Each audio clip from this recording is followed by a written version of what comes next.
Pessoal, tudo bem com vocês? Nós estamos de volta aqui no Renologia e hoje é dia de responder questões sobre os protistas. Os protistas caem bastante no vestibular e caem bastante no Enem, mas principalmente dois subtemas deles aparecem mais: algas e doença de Chagas. Separei aqui algumas questões para a gente poder desenvolver durante esse vídeo, mas antes da gente começar, aquele ritual padrão. Se você é novo por aqui, seja muito bem-vindo, aproveita e inscreva-se no canal, ative as notificações, que é esse sininho bonitinho aí do lado do botão de se inscrever, pega papel e caneta, porque é hora do estudo. E eu quero saber quem acertou e quem errou. Vamos lá, quero um feedback de vocês aqui também, tudo bem? Então vamos começar sem enrolação, logo para a primeira questão. Essa questão é do Enem de 2012. A doença de Chagas afeta mais que 8 milhões de brasileiros, sendo comum em áreas rurais. É uma doença causada pelo protozoário Trypanosoma cruzi e transmitida por insetos conhecidos como barbeiros ou chupanças. Uma ação do homem sobre o meio ambiente que tem contribuído para o aumento dessa doença é A. O consumo de carnes de animais silvestres que são hospedeiros do vetor da doença. B. A utilização de adubos químicos na agricultura que aceleram o ciclo reprodutivo do barbeiro. C.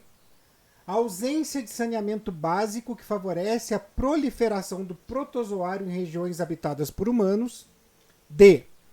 A poluição dos rios e lagos com pesticidas que exterminam o predador das larvas do inseto transmissor da doença. E. O desmatamento que provoca a migração ou o desaparecimento dos animais silvestres dos quais o barbeiro se alimenta. Bem, para a gente responder essa questão, é a gente poder pensar no que o barbeiro come, né? Como o barbeiro se alimenta, que é um inseto hematófago. Ele gosta de sangue, ele chupa o nosso sangue. E enquanto ele está chupando, sugando o nosso sangue, ele acaba defecando, as fezes dele causam uma coceira. Na hora que a gente coça, a gente abre microlesões na pele e assim, com essas microlesões, o Trypanosoma cruzi consegue, então, entrar no nosso organismo. Se a gente pensar, então, nesse modo de ação, a gente já começa a ter um indicativo de como responder essa questão. Então, vamos ver alternativa por alternativa. A. O consumo de carnes de animais silvestres que são hospedeiros do vetor da doença. Não, barbeiro é um inseto de vida livre. Ele não existe um hospedeiro do hospedeiro. Então, a gente já elimina a A. B.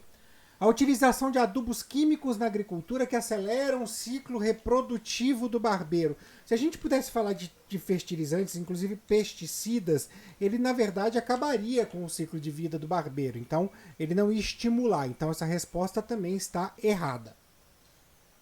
C. A ausência de saneamento básico que favorece a proliferação do protozoário em regiões habitadas por humanos. O caso do barbeiro e do Trypanosoma cruzi não é uma questão de saneamento básico como outros protozoários, como a giardia e a ameba. Então essa também está de fora. D. A poluição dos rios e lagos com pesticidas que exterminam o predador das larvas do inseto transmissor da doença. Essa tem lógica se o barbeiro se multiplicasse usando cursos d'água, o que não é o caso. Aqui pode até trazer uma enganação, porque ela, inclusive, contraria a B, que fala de você acelerar o ciclo de vida do barbeiro. E aqui, no caso, literalmente, eu estou acabando com isso. Então, até teria, né, uma certa lógica, porque sem o predador, e a gente falou isso, inclusive, na nossa live, a respeito do mosquito da febre amarela, né, do Aedes aegypti, e da febre amarela silvestre. Mas nesse caso em questão não tem muita relação, porque o barbeiro não utiliza os cursos d'água para a sua reprodução. E aí, óbvio, né, se a gente eliminou as 4 primeiras, sobra apenas a E como alternativa. Mas vamos olhar para ela. O desmatamento que provoca a migração ou o desaparecimento dos animais silvestres nos quais o barbeiro se alimenta. Isso é muito interessante porque o barbeiro ele se alimenta de sangue, mas não necessariamente ele se alimenta de sangue humano. Tá? Ele se alimenta de sangue de outros animais também. E no momento que a gente começa a desmatar e começa a diminuir a população dos animais silvestres, o barbeiro então vai procurar alimento em outro lugar. E esse outro lugar é o ser humano. Então, a alternativa é como correta.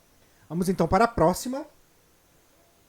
Uma questão da PUC de 2008. Como se não bastasse a sujeira no ar, os chineses convivem com outra praga ecológica, a poluição das águas por algas tóxicas. Há vários anos as marés vermelhas, formadas por essas algas, ocupam vastas áreas do litoral chinês, reduzindo drasticamente a pesca e afugentando os turistas. O trecho acima faz referência a um fenômeno causado pela, a multiplicação acentuada de várias espécies de produtores e consumidores marinhos, geralmente devido à eutrofização do ambiente. B. Multiplicação acentuada de dinoflagelados, geralmente devido à eutrofização do ambiente. C. Multiplicação acentuada de várias espécies de produtores e consumidores marinhos, devido ao aumento do nível de oxigênio no ambiente. D. Baixa capacidade de reprodução de dinoflagelados, geralmente devido à eutrofização do ambiente. E E. Baixa capacidade de reprodução do zooplâncton e do fitoplâncton, devido ao aumento do nível de oxigênio do ambiente. O que a gente vai observar quando a gente tem um processo de eutrofização desse crescimento de algas? A gente vai ter aí aquele tapetão na superfície da água, e esse tapetão, deixa eu me ajeitar aqui, né? Esse tapetão ele vai impedir a entrada da luz do sol e muitos dos produtores vão morrer. Além disso, no caso da maré vermelha em específico, nós temos também a produção de uma toxina que vai sim prejudicar bastante a população da fauna local. Então esses dois fatores são aí fundamentais. Então, tudo aquilo que fala de aumento de oxigênio já está automaticamente excluído, afinal de contas, a gente tem um prejuízo considerável no fitoplâncton. E se a gente tem um prejuízo no fitoplâncton, a gente obviamente tem um prejuízo também no zooplâncton, afinal de contas o fitoplâncton é o início dessa cadeia alimentar. Então, a gente já elimina a A, porque fala, né, de multiplicação acentuada de produtores e consumidores. A gente também elimina a C por conta do mesmo motivo. A D, baixa capacidade de reprodução dos dinoflagelados, geralmente devido à eutrofização do ambiente, é algo que nós vamos guardar. E a E tem a baixa capacidade de reprodução do zooplâncton, que teria lógica, e do fitoplâncton também teria lógica, mas aqui devido ao aumento do oxigênio. Então a gente fica entre a D e a B. Qual eu vou escolher? Agora eu preciso saber quem é responsável pela maré vermelha. E quem é responsável pela maré vermelha são geralmente as algas dinoflageladas. Então na B eu tenho a multiplicação acentuada dessas algas. E na D eu tenho a baixa capacidade de reprodução. Uma contradiz a outra. Como os dinoflagelados são os causadores da maré vermelha, a minha resposta correta é a alternativa B. Próxima questão. No ano de 2000, um vazamento em dutos de óleo na Baía de Guanabara causou um dos maiores acidentes ambientais do Brasil. Além de afetar a fauna e a flora, então a gente tem aí uma questão do óleo afetando a flora e a fauna, o acidente abalou o equilíbrio da cadeia alimentar em toda a Bahia. O petróleo forma uma película na superfície da água, e o que prejudica as trocas gasosas da atmosfera com a água e desfavorece a realização de fotossíntese pelas algas. pouco parecido com o que a gente falou nessa última questão do tapetão das algas, aqui no caso é do petróleo, né, do óleo. Das algas que estão na base da cadeia alimentar hídrica. Além disso, o derramamento de óleo contribuiu para o envenenamento das árvores e, consequentemente, para a intoxicação da fauna e flora aquáticas, bem como conduziu à morte de diversas espécies de animais, entre outras formas de vida, afetando também a atividade pesqueira. Então a gente percebe que a gente tem uma cadeia de efeitos muito parecida com a questão anterior, que era da PUC. Vamos lá, então, para as alternativas e para a pergunta. A situação exposta no texto e suas implicações. A. Indicam a independência da espécie humana com relação ao ambiente marinho? Não dá para levar isso em consideração. A gente já percebe isso aí que está errado. A. Por conta da... A gente é altamente dependente por conta do oceano ser o pulmão do mundo. B. Alertam para a necessidade do controle da poluição ambiental para a redução do efeito estufa. Aqui no caso eu não estou falando bem da redução do efeito estufa, tá? Eu não estou falando da produção de gás carbônico. Então eu não estou diminuindo a emissão de gás carbônico e de metano na atmosfera. Então também não está correta. Apesar de que o maior consumo de gás carbônico em fotossíntese também ajuda a minimizar o efeito estufa. Mas não é o meu caso aqui, porque... não estou falando do lançamento dos gases. C. Ilustram a interdependência das diversas formas de vida, animal, vegetal e outras, e o seu habitat? Sim, ilustra. Isso é um fato. Essa é a minha resposta correta, mas eu só vou confirmar isso depois de ter visto a D e a E. D. Indicam a alta resistência do meio ambiente à ação do homem, além de evidenciar a sua sustentabilidade, mesmo em condições extremas de poluição? Não, o meio ambiente, a gente acabou de falar que a cadeia produtiva toda acabou aqui, né? Porque os produtores não conseguiram fazer fotossíntese e isso prejudicou a fauna. Então não existe aqui uma resistência. E evidenciam a grande capacidade animal de se adaptar às mudanças ambientais, em contraste com a baixa capacidade das espécies vegetais, que estão na base da cadeia alimentar hídrica. Gente, se não tiver o vegetal para produzir a glicose, não vai ter o animal para consumir. É simples, né? Alguém vai morrer de fome. Então, isso também está correta. E a gente, então, confirma a alternativa C como a resposta correta. Vamos para a próxima. Unesp. Compare um protozoário. Essa pergunta é muito interessante. Compare um protozoário, por exemplo, um paramécio, com uma célula epidérmica de metazoário, um animal multicelular, quanto à complexidade, ao número de organelas e à especialização, ou seja, o quanto é capaz de desempenhar uma função específica. A relação correta é que a célula do A. Protozoário é menos complexa, possui menos organelas e é menos especializada que a do metazoário. B. Protozoário é mais complexa, possui mais organelas, porém é menos especializada que a do metazoário. C. Protozoário é mais complexa, possui menos organelas e é mais especializada que a do metazoário. D. Metazoário é mais complexa, porém possui menos organelas e é menos especializada do que a do protozoário. E a E. Metazoário é mais complexa, possui mais organelas, porém é menos especializada do que a do protozoário. Aqui a gente vai parar para pensar. Quando eu falo de um protozoário, eu estou falando de um organismo unicelular. Então, automaticamente, ele precisa ser capaz de dar conta da sua própria vida sozinho. Aquela célula é um organismo independente. Quando eu falo de um metazoário, eu estou falando de alguém que tem órgãos e tecidos especializados em determinadas funções. Então, se eu retiro uma única célula daquele sistema, ela muitas vezes não vai fazer falta. E se eu retiro uma única célula daquele sistema, eu não estou prejudicando a vida como um todo, eu posso estar prejudicando uma função. Isso exige, então, de que aquele ser que em uma célula eu tenho toda a independência da vida, seja, obviamente, muito mais complexo que aquele ser que faça parte de um grupo.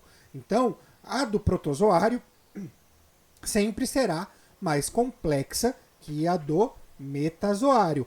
Porém, ela tem que executar todas as funções diferentes da do metazoário que executam funções específicas. Por exemplo, a hemácia que transporta o oxigênio, por exemplo, as células hepáticas que têm uma grande capacidade de metabolização e por aí vai. Então, eu tenho as células do metazoário muito mais especializadas do que as células do protozoário. Sabendo disso, eu vou procurar a resposta que me cabe, e essa resposta aqui, no caso, é a resposta B. A resposta B. A relação correta é que a célula do protozoário é mais complexa, possui mais organelas, porém é menos especializada que a do metazoário. Certo? Próxima questão, da UFF, Universidade Federal Fluminense, de 1977. Nossa, 77 não, 97, desculpa. Considere os seguintes meios de transmissão de doenças. 1. Ingestão de cistos eliminados com as fezes humanas. 2. Contaminação através de fezes de inseto em lesões de pele. 3. Picada por mosquito palha ou birigui. 4. Relações sexuais. As protozooses correspondem aos meios de transmissão indicados por 1, 2, 3 e 4 são, respectivamente. Vamos nem ver as alternativas aqui. Vamos direto para aquilo que está sendo dito. A1. Ingestão de cistos eliminados com as fezes humanas. Duas possibilidades, giardia ou ameba. 2. Contaminação através de fezes de inseto em lesões na pele. Ou seja, estou falando aqui de Trypanosoma cruzi, o barbeiro, que as fezes, quando a gente coça, abrem microlesões. Então aqui, no caso, é a doença de Chagas. 3. Picada por mosquito palha ou birigui. Mosquito birigui é o hospedeiro intermediário da leishmaniose. Então, eu tenho aqui esse conhecimento também. Então, 4 relações sexuais. Que eu tenho aqui, no caso de relações sexuais por protozoários, a tricomoníase. Então, o correto já será ameba ou giardia, né, amebíase ou giardíase, doença de Chagas, leishmaniose e tricomoníase. Basta a gente encontrar essa alternativa aqui, e essa alternativa é a alternativa A. Amebíase, doença de Chagas, leishmaniose e tricomoníase. Essa é bem fácil. Próxima questão da Universidade Federal do Ceará. Eu gosto muito das perguntas da Universidade Federal do Ceará e da Universidade Federal de Pernambuco. Elas são muito bem elaboradas.